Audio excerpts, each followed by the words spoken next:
Hello friends. जैसा कि आपको हम पहले भी कई बार बता चुके हैं, रीट के सर्टिफिकेट संबंधित जो डिस्ट्रीब्यूशन सेंटर है, वितरण केंद्र है, उन तक पहुंच गए हैं और काफी मात्रा में स्टूडेंट्स के द्वारा, वहां से कैंडिडेट्स के द्वारा कलेक्ट भी किए जा रहे हैं। अभ्यर्थी को बहुत ध्यान रखना होता है। सर्टिफिकेट जब उसको मिलता है तो उसको संभाल कर रखना उसकी जिम्मेदारी है। उसके रिगार्डिंग कुछ क्यूरीज आ रही हैं, जैसे कि कोई कैंडिडेट आउट ऑफ राजस्थान का है और वो सर्टिफिकेट कैसे प्राप्त करेगा। देखिए, हमने detail of centre, certificate distribution centres की जो डिटेल दे रखी है, वहां पर यदि आप जाते हैं, अपनी डिटेल डालने के बाद में जो परफॉर्मा बन करके आता है वो आपको प्रिंट आउट निकालना है। यदि आप खुद जा सकते हैं तो नहीं, कोई दिक्कत नहीं है। अदरवाइज आप किसी अपने क्लोज रिलेटिव को भी भेज सकते हैं। उसके लिए हमने पहले यहाँ पर एक वीडियो हेल्प डाल रखा था, जिसमें डिटेल में बताया गया था कि आउट ऑफ राजस्थान वाले या कोई भी कैंडिडेट कैसे सर्टिफिकेट प्राप्त करेगा। आउट ऑफ राजस्थान वाले जो परेशान हो रहे हैं, उनको ज्यादा परेशान होने की जरूरत नहीं है। वो खुद जा सकते हैं तो बहुत अच्छी बात है। अदरवाइज अपने किसी रिलेटिव को भी वो सर्टिफिकेट लेने के लिए भेज सकते हैं। लेकिन ये जो परफॉर्मा प्रिंट होकर के आएगा, उस परफॉर्मा के ऊपर आपके साइन होने जरूरी है, मतलब कि कैंडिडेट के सिग्नेचर होना जरूरी है। उससे ये ऑथोराइज हो जाता है कि आप जिसको भी भेज रहे हो वो आपका ही पर्सन है और वो सर्टिफिकेट कलेक्ट कर सकता है। आपको अपना फोटो आईडी साथ में भेजना जरूरी है। साथ में जो पर्सन जा रहे हैं उनको भी अपने फोटो आईडी लेकर के जाना बहुत जरूरी है। अतः ये जो पहले की वीडियो दिया गया उसको सावधानी पूर्वक देखें और उसमें सारी डिटेल दे रखी है कि कैसे कैसे आपको क्या क्या करना है। एक क्यूरी आ रही है कि भाई अ, किसी ने ऐसे क्यूरी की थी कि उसका सर्टिफिकेट मिला और उसका सर्टिफिकेट उसी से ही डिस्ट्रॉय हो गया, यानी कि उसने उसको लेमिनेशन कराने की कोशिश की और उसमें वो खराब हो गया। या कुछ भी, किसी भी रीजन से यदि सर्टिफिकेट खराब हो जाता है तो आपको ज्यादा चिंता करने की जरूरत नहीं है। उसका डुप्लीकेट सर्टिफिकेट बन जाएगा, लेकिन अभी किसी का डुप्लीकेट सर्टिफिकेट नहीं बन रहा है। अभी केवल इन्हीं का वितरण चल रहा है। ये सारा प्रोसेस खत्म हो जाएगा, उसके बाद में डुप्लीकेट का कार्रवाई शुरू होगी। यदि किसी को इमरजेंसी हो, फॉर एग्जांपल किसी की जॉब लग जाती है, तो वो इमरजेंसी केस में आकर के सर्टिफिकेट की डुप्लीकेट कॉपी प्राप्त कर सकता है। लेकिन उसके लिए आपको रीट कार्यालय में संपर्क करना होगा फिलहाल जो प्रक्रिया है, क्योंकि सर्टिफिकेट अभी हम सभी के डिजी लॉकर पे नहीं डाले हैं, लेकिन आने वाले टाइम पे जब डल जाएंगे तब वहां से भी कैंडिडेट कलेक्ट कर सकते हैं होंगे। लेकिन अभी आपको यदि किसी का डुप्लीकेट, किसी का खो जाता है, किसी का कुछ भी प्रॉब्लम हो जाती है, या यूं कहें कि किसी के सर्टिफिकेट में कोई करेक्शन होना रह गया, फॉर एग्जांपल उसके सब्जेक्ट जो लेवल 2 है, उसके किसी सब्जेक्ट में प्रॉब्लम है या कुछ भी ऐसा है, तो उसको करेक्टेड सर्टिफिकेट प्राप्त करना होगा तो वो एज ए डुप्लीकेट ही प्राप्त करना होगा। उसके लिए रीट कार्यालय में संपर्क करना होगा। उसके लिए अभी कोई भी संपर्क ना करें अभी, क्योंकि वैसे भी कोरोना की वजह से सलाह यह दी जाती है कि आप घर पे ही रहें। और मैक्सिमम कैंडिडेट अपने सर्टिफिकेट वहां से कलेक्ट कर चुके हैं। बाकियों को भी सलाह दी जाती है कि सर्टिफिकेट जल्दी से जल्दी संबंधित वितरण केंद्र से ले लें। हालांकि अभी कोई लास्ट डेट नहीं रखी कि आप कब तक कलेक्ट कर सकते हैं, लेकिन आप लास्ट डेट का इंतजार क्यों करते हैं? क्योंकि हो सकता है 2 महीने बाद सारे सर्टिफिकेट वापस मंगवा लिए जाएं और ऐसे में आपको बोर्ड कार्यालय में आना पड़े। आप कोई कैंडिडेट बहुत दूर का है, बांसवाड़ा से है, गंगानगर से है, या अलवर धौलपुर से है, या कहीं से भी दूर का कैंडिडेट है, तो वो बोर्ड कार्यालय में आएगा तो उसके कम से कम 2 दिन खराब होंगे आने जाने में। तो बेहतर यह है कि आप समय रहते वहां से अपना सर्टिफिकेट कलेक्ट कर लेंगे। ये तो रीड सर्टिफिकेट से रिलेटेड कुछ इंफॉर्मेशन थी। अब क्योंकि इसके अगेंस्ट में रिक्रूटमेंट निकाल रखा है राजस्थान गवर्नमेंट ने। तो उसके लिए जो recruitment.rajasthan.gov.in पोर्टल है, वहां पर आप लॉगिन करके और अपना फॉर्म अप्लाई करें। हम पहले भी कई बार इसका पूरा एक वीडियो बना करके हम बता चुके हैं कि आपको क्या क्या करना है, कैसे कैसे करना है, कैसे इसके लिए अप्लाई करना है। कुछ क्यूरीज आ रही थी कि कुछ FAQ टाइप्स है, या यूं कहें कि कुछ कैंडिडेट्स के साथ कुछ फॉर्म भरने में दिक्कत थी या उनको समझ में नहीं आ रहा था। तो इसके लिए एक डिटेल ब्यौरा दिया गया है, कुछ FAQ बनाया गया है जिसमें कैंडिडेट को काफी उसके क्वेश्चंस के आंसर मिल जाएंगे। जैसे बीएड की प्रवेश तिथि मांगी जा रही थी, जम्मू कश्मीर से करने वालों के लिए वहां जाकर तारीख लानी पड़ रही थी, या यूं कह के ऐसे कई सारे क्यूरीज थी। जैसे बीएड कॉलेज एडमिशन की तिथि, मैरिज सर्टिफिकेट आदि के बारे में जो भी था। तो इसके लिए जो प्रारंभिक शिक्षा निदेशालय है, उन्होंने अभ्यर्थियों को कुछ सवालों के जवाब FAQ जिसको कहते हैं वो बनाया है। तो उसके अंदर कैंडिडेट को वो FAQ के ऊपर आपकी काफी सारी क्यूरी सोल्व हो जाएंगी।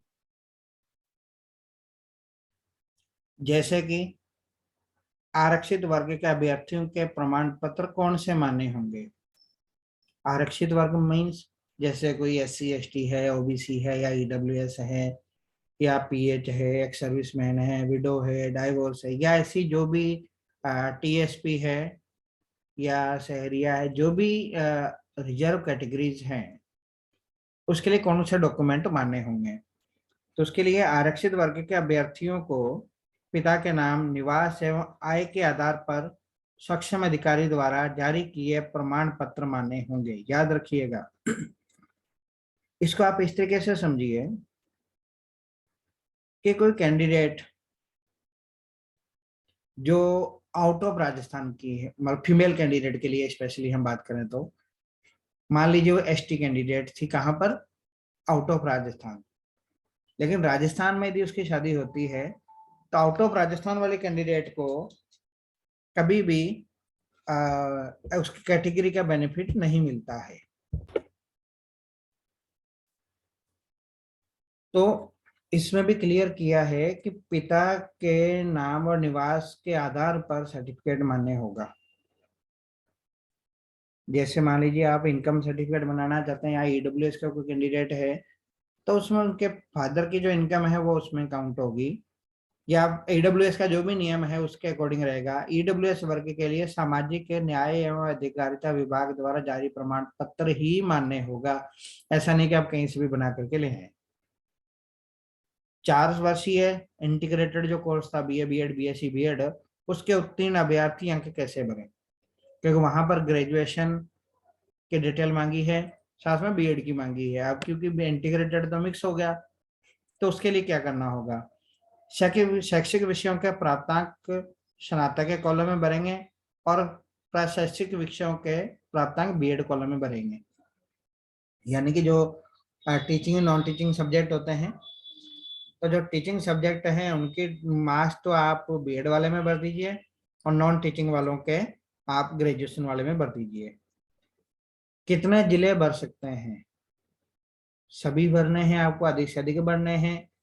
गैर अनुसूचित क्षेत्र के अभ्यर्थी 30 और TSP अभ्यर्थी 8 जिलों के लिए आवेदन कर सकते हैं। आप अधिक से अधिक भरिए जितने आप कर सकते हैं, क्योंकि उसी हिसाब से फिर आप के चांस बढ़ जाते हैं। तो आप अपनी प्रायोरिटी के अकॉर्डिंग डिसाइड करके जो भी बढ़ना हो बढ़ सकते हैं। स्नातक के कौन से अंक बढ़ने हैं, स्नातक के अंतिम वर्ष की अंक तालिका के अंक ही बढ़ने हैं। टोटल जो एग्रीगेट मार्क्स होते हैं आपके, टोटल मार्क्स जिसको कहते हैं अपन, वो आपको भरने होंगे, मैक्सिमम ऑफ 10 और उसके अकॉर्डिंग परसेंटेज। विषय शिक्षा पद पर आवेदन करते समय समस्या आ रही है। ऑनलाइन आवेदन में विषय शिक्षा के पदों के लिए RCI पंजीकरण प्रमाण पत्र के क्रमांक एवं दिनांक भरने की अनिवार्यता नहीं है, यह वैकल्पिक है। आप भर दें तो ठीक है, नहीं भरें तो सिस्टम आपको रोकेगा नहीं। माध्यमिक, उच्च माध्यमिक, स्नातक, स्नातकोत्तर तथा रीट की प्रवेश तिथि भरनी है। हम पहले भी ये बता चुके थे, तो अभी हम बता रहे हैं कि ये चीजें आपको एडमिशन डेट जो है भरनी जरूरी नहीं है, क्योंकि 10वीं 12वीं कैंडिडेट ने कब की है कब नहीं उससे कोई मतलब नहीं है। उसका पासिंग ईयर, पासिंग की डेट तो रहेगी ही सही, एडमिशन डेट जो होती है वो भरनी नहीं है। क्योंकि जैसा रीट है, रीट की कोई प्रवेश तिथि नहीं थी, तो 10वीं के लिए मान लीजिए कोई कैंडिडेट है, 10वीं उसने कब की वो तो ठीक है, लेकिन 10वीं में एडमिशन कब लिया उसने, एडमिशन तो फर्स्ट ईयर क्लास में लिया था, वही आगे तक चलता रहा, तो ऐसे में उसकी जरूरत नहीं। ऐसे जो सो प्राइवेट कैंडिडेट होते हैं उनकी कोई प्रवेश तिथि नहीं होती, इसलिए आपको इसकी एडमिशन डेट जो है वो बढ़नी जरूरी नहीं है। अभ्यर्थी डीएलएड तथा बीएड दोनों उत्तीर्ण है तो कौन सी योग्यता बढ़नी है? लेवल प्रथम के लिए डीएलएड और लेवल द्वितीय के लिए बीएड की योग्यता जरूरी है। तो यदि किसी कैंडिडेट ने दोनों कर रखे हैं और उसने रीट का एग्जाम दिया है और दोनों लेवल में वो उत्तीर्ण है, एलिजिबल है, तो वो दोनों लेवल के लिए अलग अलग फॉर्म भरेगा। स्नातक के विषय समूह को भरते समय आरई समय से अधिक से अशार्थी के द्वारा संबंधित पद के लिए आवश्यक कोई विषय स्नातक में वैकल्पिक विषय के रूप में उत्तीर्ण कर रखा है, तो स्नातक के विषय समूह को भरते समय प्रथम विषय समूह में उस पद के लिए आवश्यक वैकल्पिक विषय भर दें, द्वितीय तृतीय विषय के लिए एनी अदर कर दें, क्योंकि जिसके लिए आप अप्लाई करना है वो तो आपको भरना ही पड़ेगा, और बाकी के लिए आप एनी अदर कर दें तो कोई दिक्कत नहीं, आपको सिस्टम रोकेगा नहीं। क्या सीटेट के अभ्यर्थी आवेदन कर सकते हैं? नहीं, सिर्फ रीट के अभ्यर्थी ही आवेदन कर सकते हैं। बहुत ही इंपॉर्टेंट चीज है ये, क्योंकि इसकी जो मेरिट बनेगी वो पहले से ही क्लियर है। जब आप फॉर्म भरते हैं तो उसमें भी आप देखते हैं कि रीट के आपका जो परसेंटेज है उसका 90% और ग्रेजुएशन का परसेंटेज का 10% जुड़ करके फिर आपका मेरिट बनना है। तो सीटेट के लिए ये चीज लागू नहीं होती है, इसलिए इस रिक्रूटमेंट के लिए सिर्फ रीट के अभ्यर्थी ही आवेदन कर सकते हैं। तो ये कुछ कॉमन क्यूरीज थी जो सभी कैंडिडेट के सामने आ रही थी, समस्याएं आ रही थी, जिसको ध्यान में रख करके हमने ये एक वीडियो छोटा सा बनाया है, ताकि आपको इससे रिलेटेड और हेल्प मिल सके। लास्ट डेट का ध्यान रखें, क्योंकि लास्ट डेट फिलहाल जो 9 फरवरी डिसाइड की हुई है, और यदि और किसी कैंडिडेट को फॉर्म भरने में दिक्कत आए तो ये जो रिक्रूटमेंट और राजस्थान GOV.in है, यहाँ पर भी एक हेल्प डॉक्यूमेंट डाल रखा है। SSO ID के थ्रू लॉगिन करके आपको ये अप्लाई करना होता है, और इसमें पूरी डिटेल दे रखी है स्टेप बाय स्टेप कि सबसे पहले कैंडिडेट को SSO लॉगिन करना होगा। SSO लॉगिन करने के बाद SSO ID किसी का नहीं हो तो वो बना सकता है। इसके बाद में रिक्रूटमेंट पोर्टल पे आप क्लिक करेंगे तो आपके सामने ये एक ऐसा स्टेट रिक्रूटमेंट पोर्टल खुलेगा, जिसमें वन टाइम रजिस्ट्रेशन जिस किसी का नहीं हो रखा हो वो करेगा। और उसके बाद में लॉगिन करने के बाद जैसे आप लॉगिन करते हैं तो ऑन गोइंग रिक्रूटमेंट आपको सारी यहाँ मिल जाती हैं। जो आपने कोई फॉर्म भरा है आधा अधूरा छोड़ रखा है वो भी यहाँ से दिख जाता है, और जो आपने नहीं भरा है उसके लिए आपको यहाँ से लिंक अप्लाई नाउ पर क्लिक करके आप फॉर्म भर सकते हैं। तो फॉर्म भरते टाइम आपको अपनी सारी जानकारी सावधानी पूर्वक भरनी है। कोई भी डिटेल आप गलत ना भरें, आपके पास नहीं हो तो उसको कलेक्ट करके भरें, क्योंकि यदि आपने कोई डिटेल गलत भर दी तो उसका फिर खामियाजा आने वाले टाइम पे कैंडिडेट को ही भुगतना होता है। तो बेहतर यह है कि सावधानी पूर्वक पूरे फॉर्म को भरें, और आपने जो भी क्वालिफिकेशन हासिल की है उसके अकॉर्डिंग उसका पूरा पूरा फायदा उठाएं। ऑल दी बेस्ट, अच्छे से फॉर्म भरें। Thank you.